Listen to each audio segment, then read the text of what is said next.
One of the most important challenges in our preterm birth management is the periviable babies born or threatening to be born between the gestational age of completed 20 weeks to 27 weeks. And these definitely are a huge challenge because we are concerned about their outcomes, their prognosis. And the natural question comes to our mind is how can we prevent them? So naturally, it's always a good practice to go back into identifying why do these births occur in the first place. One of the most commonly studied reason identified today is preeclampsia or justosis, which is a very prominent iatrogenic cause which can give rise to early preterm births, purposefully done either to salvage the baby or to salvage the mother. And with this in mind, in our institution, in my practice, we decided to analyze 100 such births which occurred in the periviable age group to identify what was the cause. Out of all the babies born, more than 40 babies were born between the age group of 20 to 27 gestational weeks. Most of them presented with labor between 24 to 27 weeks. So that happens to be the risk category.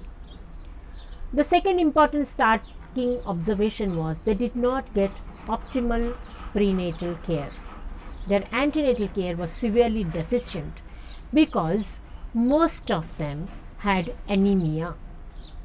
The other important observation was about nearly 24% of the babies were born alive. But startlingly enough, the rest of them either had jeopardy or most of them were born as fetal stillbirths or had IUD. And what is very important was the probable cause that we could identify. One was antepartum hemorrhage predominantly, PPROM, preeclampsia again predominantly, spontaneous preterm births, eclampsia and gestational diabetes mellitus. Just imagine if you look at all these causality, they point out to an inflammatory process and all of them probably can be prevented by proper surveillance.